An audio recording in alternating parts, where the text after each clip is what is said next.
Hi, thanks so much for tuning in. You're watching BQ Prime. My name is Alex Matthew, and this is Infravisioning, the show where we talk about various developments in the infrastructure sector in India. Now, you've been using electricity for quite a while now, I'm sure, but were you aware of the possibility of different pricing at different points of the day, depending on the peak and the off-peak times? Well, that's something that is in the works here in India, and it could, in fact, change the way that you consume electricity. That's what we're talking about on today's show. And joining me, as always, is Vinayak Chatterjee, the founder and managing trustee at the Infravision Foundation. Thank you so much, Vinayak, as always, for taking the time. And let's start talking about what TOD or time of day is and why is it so significant. So, time of day, Alex, if I were to use jargon, in fact, let me start with jargon and simplify it later, is what market analysts call dynamic pricing, right? So, TOD is the dynamic pricing for electricity charges across different hours of the day.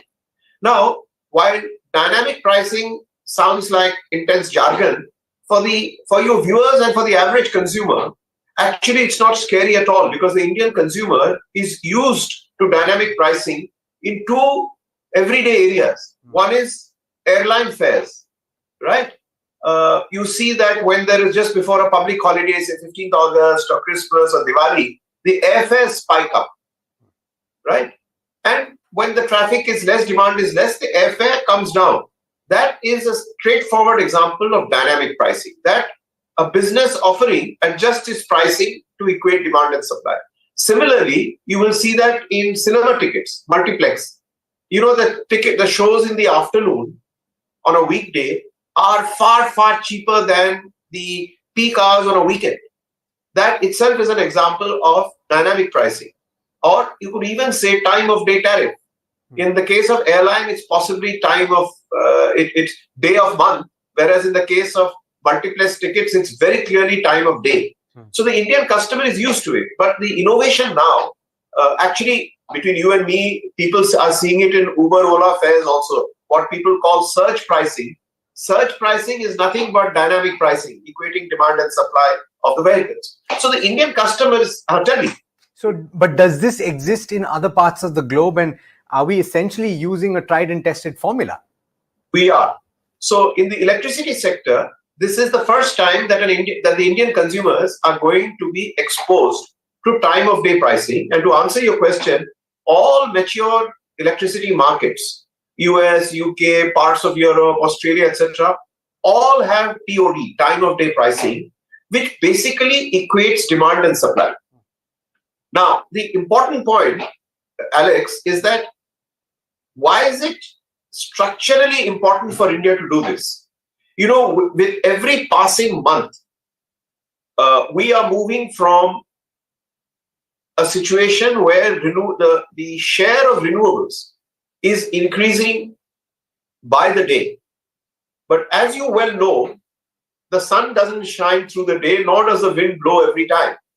So the maximum electricity supply is within those hours when the sun is shining brightly. But the maximum peak demand is in the evenings when people turn on all household gadgets, etc., when the solar and renewable power is at its lowest. So there is always this business of grid instability, accentuated or exaggerated by the increasing share of renewables in the total supply to electricity.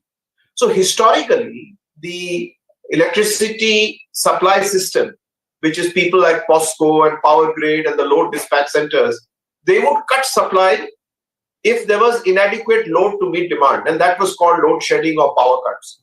But you can achieve the same objective by having lesser customers demand electricity by shifting their load to hours when there is peak supply. Okay. So there is also an important structural reason why this helps in what I would call grid balancing. But over to you, Alex. Okay, so we've kind of laid the context as to why this is happening. And as somebody that grew up in Pune during the summer months, I've experienced exactly what you're talking about in terms of load shedding, which is why I think a lot of households in Pune have invested in that inverter that switches on and gives you power at least to run your fans for a little while, right? Exactly. It's something that Mumbai doesn't experience at all because there's always power. But having said that, let's talk about how this is going to be implemented, because I believe that it's something that has been in the works for some time. There is significant outlay that the government has put forward, and I believe it started in FY22. So the background is like this, Alex. You can only do time of day metering and billing if you have smart meters. Right. Now, across the length and breadth of the country, we do not have most of our households yet, shall we say, equipped with smart meters. The government recognizes this, and about 2 years ago, a year ago, it basically announced a new scheme in the budget, if you recall, called RDSS, Revamped Distribution Sector Scheme, with a massive outlay of just a little over 3 lakh crores over a period of 3 years, right? Is it 3 years or 5 years? Let me just check. You're right. You're right, Alex. 3 lakh crores over 5 years. Right. And the bulk of it is for, to install smart meters. As of now, we have kind of done, or we are targeting to do about 25 crores of smart metering by 2020. Sorry, we've currently got about 6 million smart meters installed, and we need to move the needle to about 26 million smart meters. Now, that's a fairly long journey, and that is why I think for the general consumers, the government has mandated that time of day pricing won't kick in immediately, but will kick in from 1st April of 2025 for the general consumers, the households basically. So that's to give enough time for the grid to implement time of day at the dispatch level and connect to the suppliers, as well as hoping that a much larger population of smart meters would have got installed by them, if not fully, but at least substantially across most geographies. So for your viewers and for the Indian consumer, household consumer, 1st April 2025 would make for a very interesting beginning, where most householders will now have to start thinking, okay, when do I put on my AC? When shall I put on my washing machine? If you have an electric two-wheeler or four-wheeler, when will I charge it? So the household has to go through some very interesting household decisions as to how to plan its electricity usage, which Indian households haven't done ever. No, I'm also curious, Vinayak, because we've been reading about companies that are engaged in smart metering and getting tenders for smart meters. But how does that work? And what do you have to do? Do you have to do something as a consumer to get a smart meter assigned to you? No. It's just the DISCOM will contact you as soon as your local area DISCOM is ready with their supply of smart meters, and there are people who will take out the old meter and install the new meter. So as a consumer, you just have to wait till the DISCOM contacts you. You don't have to do anything. How does it work, though? It basically works by the smart meter sending signals back to the control tower, control room of the DISCOM every 15 minutes. Okay. So every 15 minutes, it knows how much power the household is consuming. And hopefully, along with your bill, the DISCOM as a customer service should also give you a printout of your consumption, daily average consumption pattern. So I will know that Mr. Alex uses maximum electricity at home at 8 o'clock when he switches on his oven and switches on his AC and the washing machine simultaneously. And that's interesting. And that's a very big shift from the current system where a reading is simply taken at the end of the month. Correct. Where you're saying, okay, over this period, you've used this many units that puts you in this threshold of usage, and therefore you're charged this much. Yeah. The current electricity bill is very boring document. Yeah. But once TOD kicks in, Alex, believe me, there's going to be much excitement in the household. People are going to ask each other, how come last month was cheaper and this month we didn't schedule our usage properly? And conversely, there can be challenge to the household also to say, how can you now intelligently bring down your household electricity cost by 20%? Yeah.